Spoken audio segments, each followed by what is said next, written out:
नवरात्रि में कन्या पूजन का विधान है और कन्या पूजन करने मात्र से परिवार की जो भी आपत्ति है, विपत्ति है, वो नष्ट हो जाती है। परिवार में धन की, सुख की, समृद्धि की प्राप्ति होती है। लेकिन जो ये कन्या का पूजन है, ये किस प्रकार से परिवार वालों को करना चाहिए? पहली चीज़ तो आप नवरात्रि में किसी भी दिन कन्या का पूजन कर सकते हैं, कन्या को भोजन करा सकते हैं।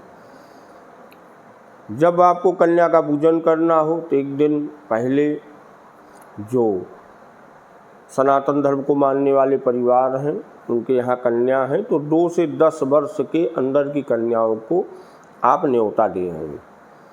जब ये त्रिगुणात्मिका स्वरूपा, भगवती स्वरूपा कन्या आपके घर में आवें तो इनको शुद्ध, साफ, ऊंचा आसन दे करके बैठाना चाहिए। जहाँ भी आपको कन्या पूजन के लिए कन्याओं को बैठाना है, जिस भी स्थान का आप चयन किए हैं, वहाँ पे 9 कन्या को पश्चिम को मुख करके बैठा लीजिए। और एक बटु, एक जो है बच्चे को भी बैठाना चाहिए, क्योंकि वो साक्षात भैरव के स्वरूप में जो है उनका पूजन अर्चन करना चाहिए। जब कन्याएं पश्चिम को मुख करके बैठ जाएं तो परात में, थाली में परिवार के सभी सदस्य खड़े हो करके इनके श्री चरण को धुलना चाहिए। इनके चरण को धुलें और वस्त्र या गमछा जो भी हो उसी से जो है इनके पैर को पोंछते जाएं। वस्त्र का दान करें, पूजन करें। पूजन के अंतर्गत चंदन, रोली, अक्षत, पुष्प, माला, धूप, दीप, जो आप भोग प्रसाद बनाए हैं, भोग प्रसाद, मीठा, फल आदि प्रदान करें। जब भोजन कर लें तो एक पात्र लेकर के उसी पात्र में सबके हाथ को धुलाना चाहिए। जो आप चरण धुले माता जी का जो जल है वो, और जो ये जल हाथ धुले, ये दोनों जल जो है शुद्ध स्थान को छोड़ करके पूरे घर में छिड़क देना चाहिए। ये जल पड़ने मात्र से आपके यहाँ जो भी नकारात्मक ऊर्जा है वो सब जो है समूल नष्ट हो जाएगी। जब कन्या भोजन कर लें तो इनको दक्षिणा देना चाहिए। दक्षिणा दे करके चरण स्पर्श करना चाहिए। उनको सप्रेम भेंट अवश्य देना चाहिए, क्योंकि स्वरूप इनका जो है वो 2 से 10 वर्ष का है।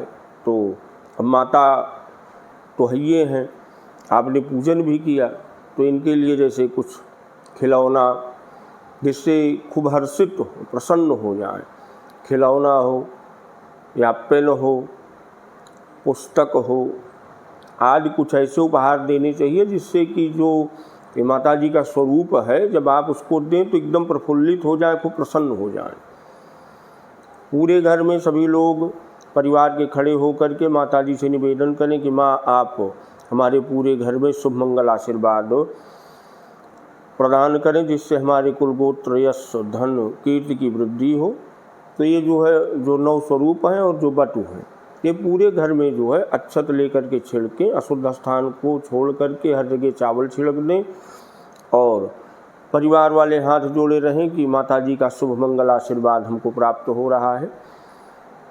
इस प्रकार से भगवती के इन स्वरूपों का पूजन करना चाहिए। और जो ये 9 स्वरूप हैं, इनमें जो है आवाहन करने के लिए सबसे पहले हाथ में चावल लेकर के जो माता जी का 9 स्वरूप है, इनके लिए कहें मंत्राक्षरमयी लक्ष्मी मातृलाम रूपधारणीं नवदुर्गात्मिकां साक्षात् कन्याम आवाहयाम्यहम्।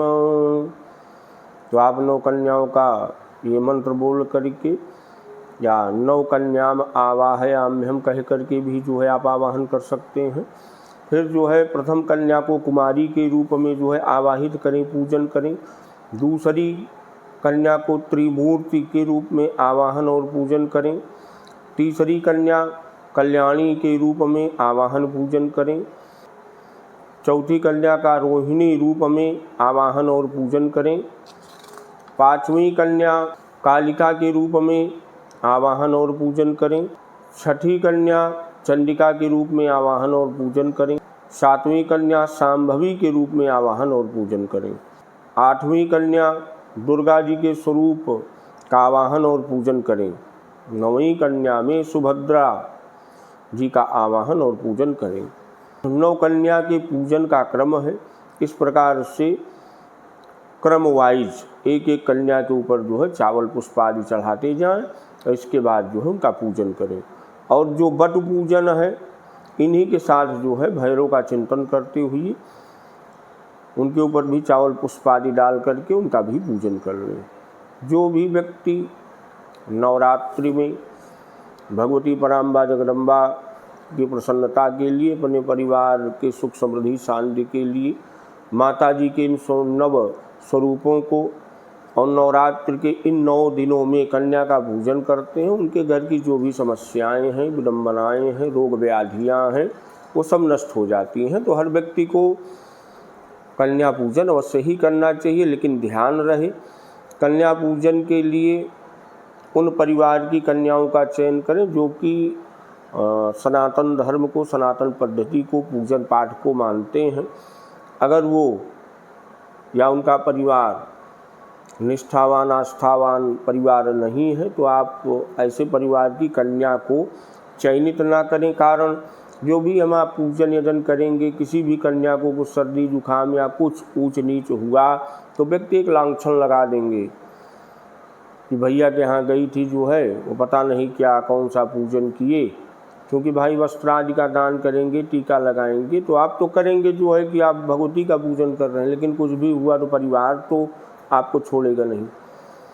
तो कोई कुछ ना कहे, इसलिए जो है जो अपनी पद्धति को मानते हैं, जो सनातन धर्म में विश्वास रखते हैं, ईश्वर के प्रति जिनका सात्विक विचार है, ऐसे परिवार की कन्या का चयन करें।